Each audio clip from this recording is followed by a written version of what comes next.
Pembahasan yang pertama yaitu tentang sistem reproduksi ruminansia jantan. Mana pada sistem reproduksi ruminansia jantan ini terdapat beberapa organ. Yang pertama adalah testis yang berfungsi sebagai penghasil sperma. Selanjutnya epididymis sebagai tempat penampungan sperma sementara, sebagai jalur transportasi sperma, maturasi, dan penyimpanan sperma. Lalu vas deferens berfungsi untuk menyalurkan sperma pada saat ejakulasi. Kemudian kelenjar vesicula seminalis yang mampu mensekresikan berbagai jenis hormon seperti testosteron, estrogen, dan prostaglandin.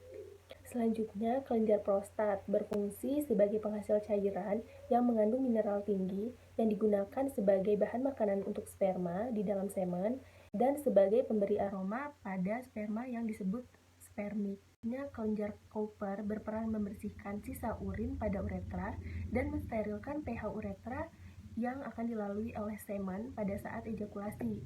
Kemudian uretra. Uretra ini merupakan saluran yang menghubungkan antara ampula dengan penis, berfungsi sebagai saluran jalan lewatnya urin dan semen. Penis merupakan organ kopulasi pada ternak jantan yang berbentuk silinder panjang dan kenyal, dengan fungsi utamanya yaitu untuk urinasi, kopulasi, dan transfer sperma. Selanjutnya organ reproduksi unggas jantan. Yang pertama yaitu testis, berfungsi memproduksi spermatozoa dari hormon testosteron. Epididymis letaknya melekat pada testis, berfungsi untuk transportasi, konsentrasi, maturasi, juga penyimpanan. Lalu vas deferens merupakan saluran yang melekat sepanjang media ventral permukaan ginjal, berfungsi sebagai tempat penyimpanan spermatozoa sebelum ejakulasi. Dan yang terakhir yaitu alat kopulasi pada unggas jantan, berupa papila atau penis. Papila pada unggas jantan menonjol keluar, berfungsi sebagai penghantar sperma ke organ reproduksi betina. Organ reproduksi ruminansia betina dimulai dari ovarium, berfungsi sebagai penghasil sel gamet ternak betina atau ovum.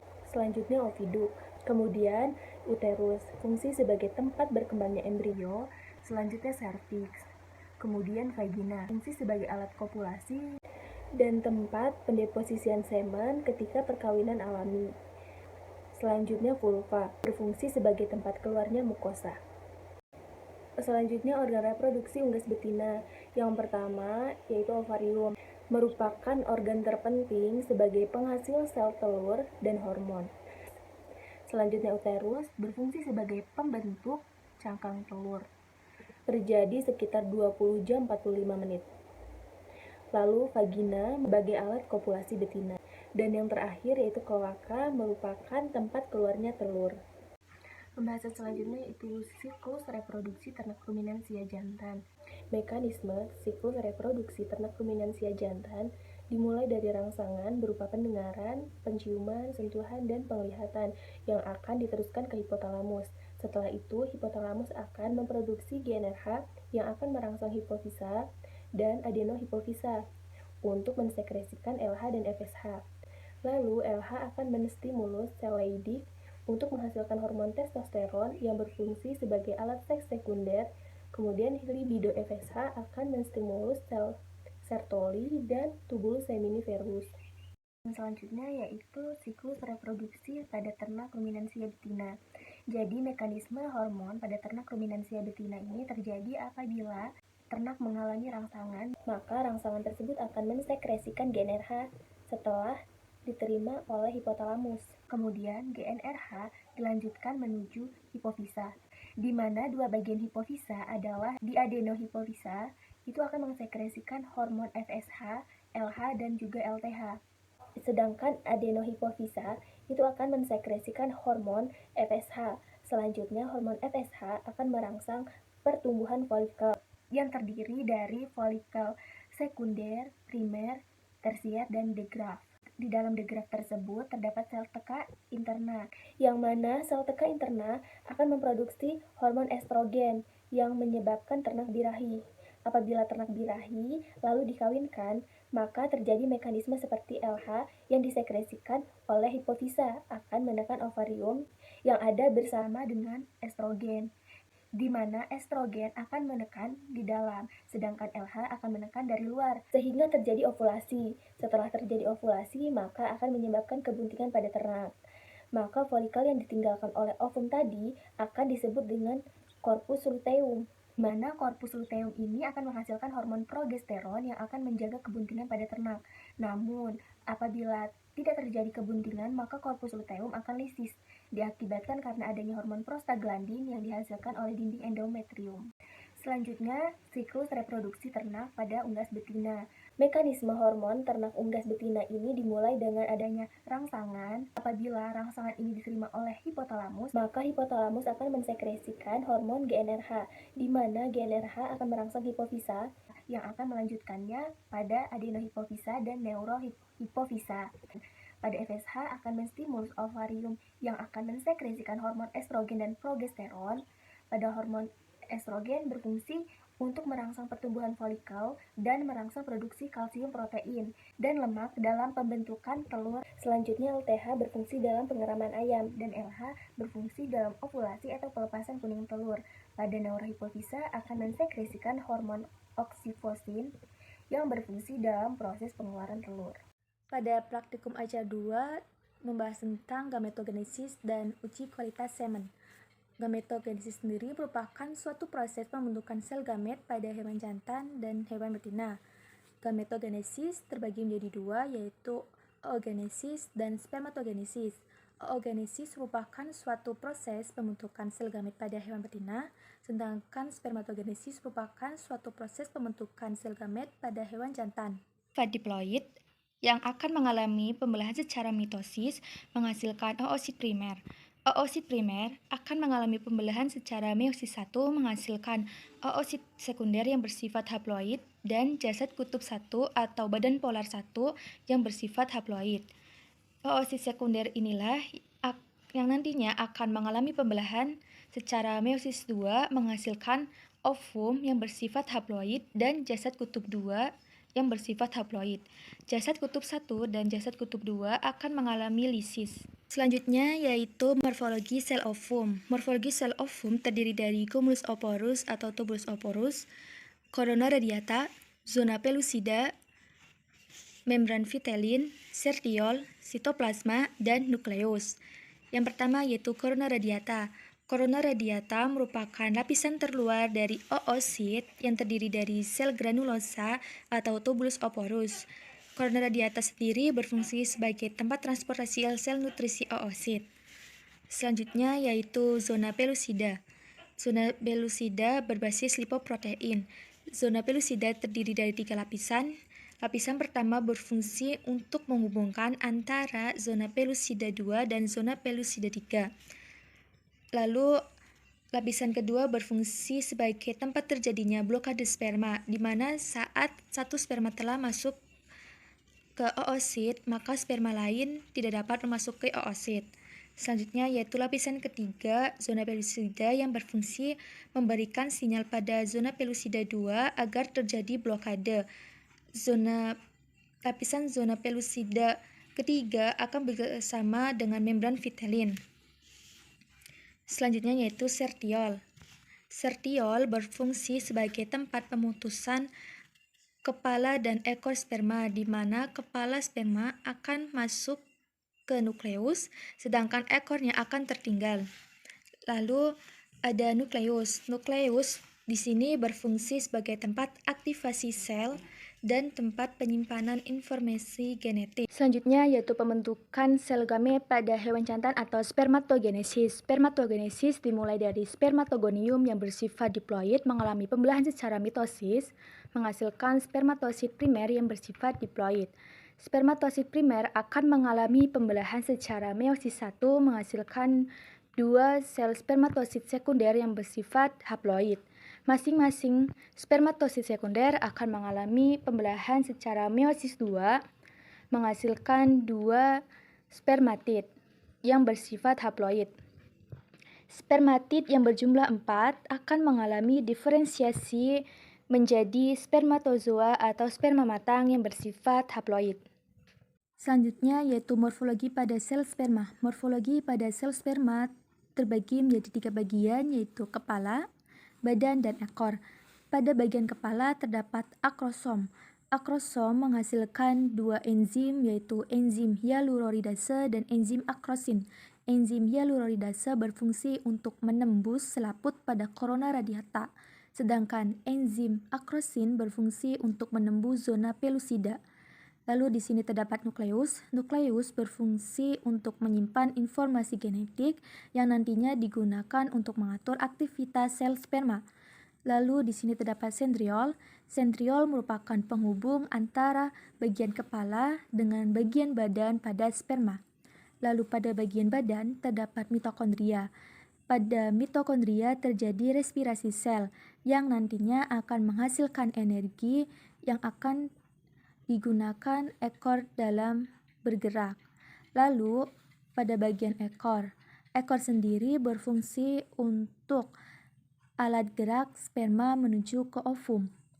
Sel sperma dilapisi oleh membran plasma yang berfungsi untuk melindungi lapisan luar sperma dan melindungi struktur dalam sperma. Selanjutnya yaitu uji kualitas semen. Uji kualitas semen dapat dilakukan secara mikroskopis dan secara makroskopis.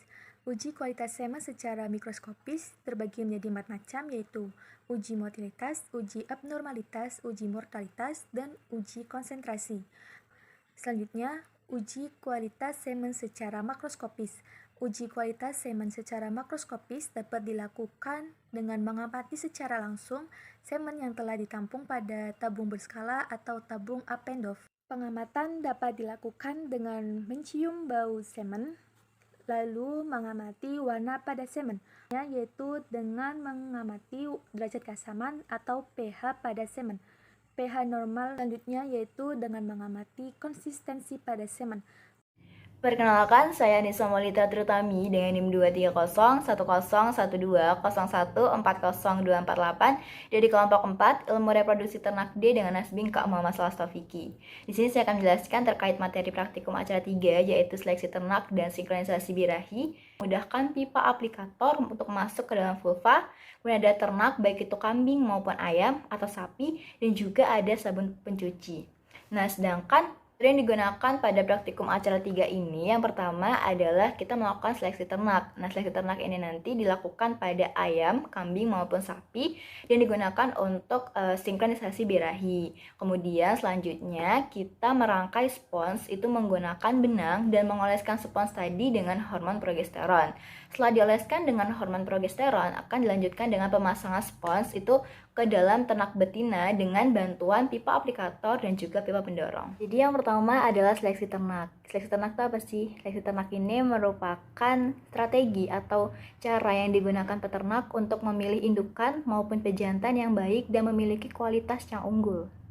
Kali ini saya menggunakan kambing untuk diseleksi dan dapatkan hasil bahwa memiliki kondisi tubuh yang kurang terkonformasi dengan baik, memiliki sepasang telinga, memiliki sepasang testis yang simetris, kemudian memiliki libido yang normal, kuat dan kokoh, nilai BCS 2-3,5, memiliki daya tahan tubuh yang baik terhadap cekaman panas maupun suhu drastis lainnya.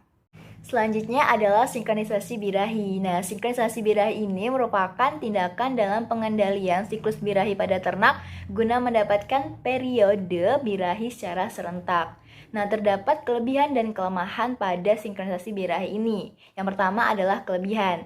Kelebihannya yaitu dapat meningkatkan hormon estrogen, menahan siklus birahi, dan juga penyamarataan secara serentak untuk birahi pada ternak. Sedangkan kekurangannya adalah memerlukan waktu yang relatif lama, yaitu 2 minggu atau 14 hari, dan apabila terjadi kesalahan dapat melukai ternak. Tahapan pelaksanaan pada sinkronisasi birahi yang pertama itu adalah pembersihan vulva menggunakan alkohol. Kemudian yang kedua adalah mengoleskan secara menyeluruh lubricating gel pada pipa aplikator. Dilanjutkan dengan mengoleskan betadine pada spons. Nah, setelah itu masukkan spons secara perlahan dan masukkan juga pipa aplikator dengan cara menyamping. Spons dalam vagina yaitu 2 minggu atau 14 hari. Nah, kemudian lepaskan spons secara perlahan agar tidak menimbulkan goresan yang nantinya akan menyebabkan luka.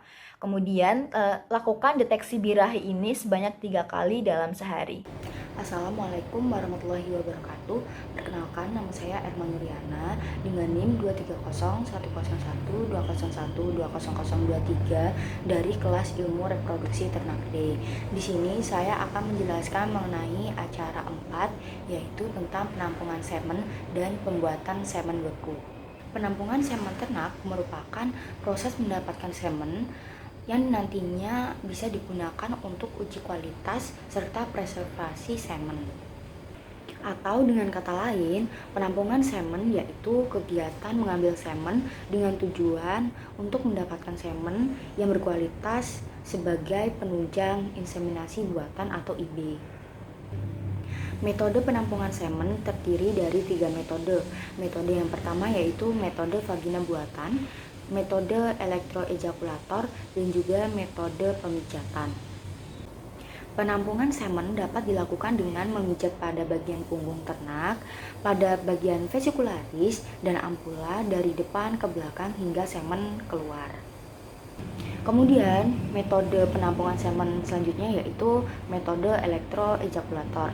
Nah, di mana metode elektroejakulator dilakukan dengan cara stimulasi listrik 5-15 volt selama 15 detik dan dilakukan secara berulang hingga semen keluar kemudian ditampung.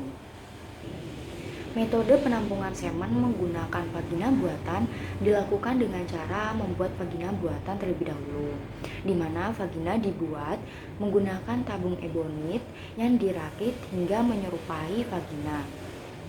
Pada vagina buatan ditambahkan air hangat yang tujuannya untuk menyesuaikan suhu agar sama seperti suhu pada vagina ternak tersebut. Kemudian yaitu pengenceran semen. Pengenceran semen adalah kegiatan yang dilakukan untuk memperbanyak volume semen dan mempertahankan kelangsungan hidup semen atau spermatozoa. Pengenceran semen memiliki fungsi untuk mempertahankan daya hidup spermatozoa dalam penyimpanan maupun pembekuan, kemudian meningkatkan volume spermatozoa, di mana terdapat cairan atau larutan penyangga yang berguna untuk mempertahankan pH, mempertahankan tekanan osmotik, melindungi spermatozoa dari cold shock, serta mencegah pertumbuhan mikroorganisme.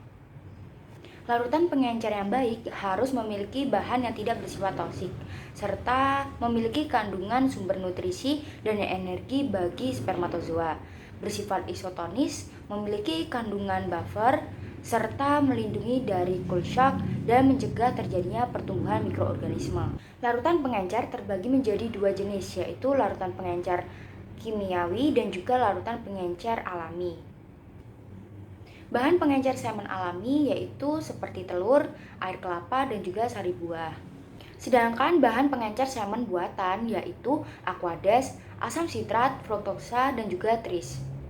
Metode pengenceran semen yaitu menyiapkan alat dan bahan yang dibutuhkan, kemudian masukkan tris yang telah ditimbang ke dalam beker glass dan homogenkan menggunakan magnetic stirrer dengan kecepatan 2 selama 30 detik.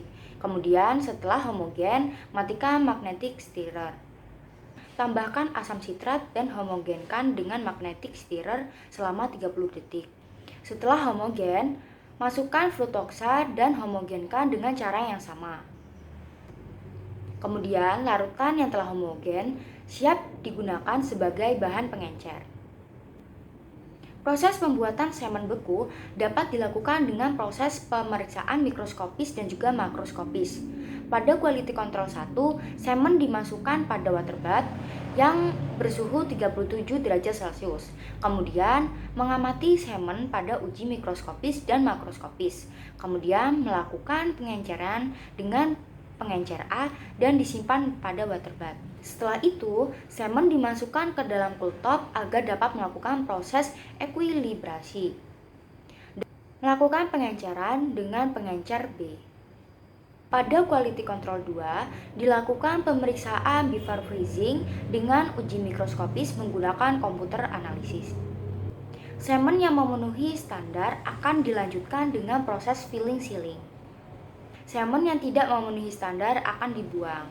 Kemudian, semen dimasukkan ke dalam straw dan dimasukkan dalam mesin freezing dengan temperatur min 110 hingga min 120 derajat Celcius selama 9 menit. Selanjutnya, semen dimasukkan dalam kontainer berisi nitrogen cair dengan suhu min 196 derajat Celcius selama 24 jam. Pada quality control 3 yaitu Strawing motility dilakukan dengan proses stowing dengan suhu 37 derajat Celcius selama 30 detik. Kemudian dilakukan pemeriksaan secara makroskopis dengan bantuan komputer analisis dengan melihat gerakan individu dengan motilitas minimal 40%. Kemudian, semen yang memenuhi standar akan diletakkan pada kontainer. Assalamualaikum warahmatullahi wabarakatuh. Perkenalkan, nama saya Ersa Permadani. Saya dari Ilmu Reproduksi Ternak D dari kelompok 4. Di sini saya akan menjelaskan mengenai materi acara 5, yaitu inseminasi buatan dan deteksi kepentingan pada ternak. Materi yang pertama yaitu mengenai perkawinan alami. Perkawinan alami merupakan perkawinan yang dilakukan oleh ternak jantan dan betina secara langsung tanpa bantuan alat. Nah, kelebihannya yaitu peternak tidak perlu memeriksa gejala birahi pada ternak. Kelemahan dari perkawinan alami yaitu kurangnya manajemen kontrol estrus dan tingkat kebuntingan pada ternak yang rendah, serta rasio ternak jantan dan betina yang kurang seimbang. Tahapan melakukan perkawinan alami yang pertama yaitu melakukan pengecekan birahi pada ternak melalui tingkah laku ternak, yang kedua membawa sapi indukan dan mendatangkan sapi jantan atau ternak jantan, yang ketiga melakukan perkawinan alami, dan yang terakhir mengecek kebuntingan pada 60 hari setelah hari perkawinan. Materi yang kedua yaitu inseminasi buatan. Inseminasi buatan merupakan proses memasukkan semen beku yang sudah dicairkan ke saluran reproduksi pada ternak betina. Kelebihan melakukan inseminasi buatan yaitu dapat menghemat biaya pemeliharaan, dapat mencegah perkawinan sedarah pula. Untuk kekurangannya yaitu ternak dapat terluka apabila inseminator tidak hati-hati dalam melakukan inseminasi buatan. Tahapan yang dilakukan untuk melakukan inseminasi buatan pada ternak ruminansia yaitu yang pertama menghandling ternak, lalu memasukkan ibegum pada vulva, dan yang ketiga membersihkan vulva. Pada ayam sendiri yang pertama yaitu melakukan handling pada ayam dan menyuntikkan semen dengan spuit pada saluran reproduksi ternak betina. Cara membaca kode straw yang berisi semen beku yaitu misalnya pada yang saya paparkan yaitu BIB Ungaran Fundit.D.82.FH.30604 yang berarti BIB Ungaran merupakan tempat produksi semen, Fundit merupakan nama bangsa sapi, J.82 merupakan tahun produksi ke-82 pada tahun 2011, FH merupakan bangsa sapi, pada angka 3 menunjukkan kode bangsa sapi FH, 06 merupakan tahun kelahiran sapi, dan 04 merupakan nomor sapi yang ditampung semennya. Selanjutnya, faktor yang mempengaruhi keberhasilan inseminasi buatan yaitu adanya fertilitas, pengalaman inseminator yang baik, deteksi birahi yang tepat, dan waktu inseminasi yang benar. Materi yang ketiga yaitu mengenai deteksi birahi. Deteksi birahi merupakan cara untuk mengetahui birahi pada ternak. Fungsinya yaitu agar peternak mengetahui birahi pada ternak agar dapat melakukan perkawinan pada ternak dan berhasil bunting. Ciri pada ternak yang sedang birahi yaitu ternak tersebut gelisah, nafsu makan menurun, vulva merah, bengkak dan hangat, serta vagina mengeluarkan cairan. Dan untuk scoring birahi diambil dari dua faktor yaitu dari tingkah laku dan juga penampilan vulva ternak. Indikator keberhasilan perkawinan ada 3, yaitu yang pertama conception rate atau persentase ternak betina yang bunting dari inseminasi pertama, dan yang kedua ada non-return rate atau persentase ternak tidak mengalami birahi dan juga tidak inseminasi selama 28 hingga 35 hari, dan yang ketiga ada service per conception yaitu jumlah perkawinan atau inseminasi sehingga ternak tersebut bunting. Materi yang kelima yaitu deteksi kebuntingan yang dilakukan untuk mengetahui bahwa ternak tersebut bunting atau tidak. Deteksi kebuntingan dilakukan dengan cara 3 metode. Yang pertama menggunakan diagnostik, yaitu deteksi kebuntingan dilakukan dengan menggunakan urin ternak yang bunting dan memiliki tingkat akurasi yaitu sebesar 87,58%. Nah, metode yang kedua yaitu melakukan palpasi pada puting ternak. Jadi puting pada ternak dipijit atau diputar sehingga mengeluarkan cairan dan memiliki tingkat akurasi sebesar 80-90%. Yang ketiga yaitu metode palpasi rektal, yaitu memasukkan tangan ke dalam rektum ternak dan memiliki tingkat akurasi yang tinggi yaitu 100%. Sekian dari saya dan terima kasih.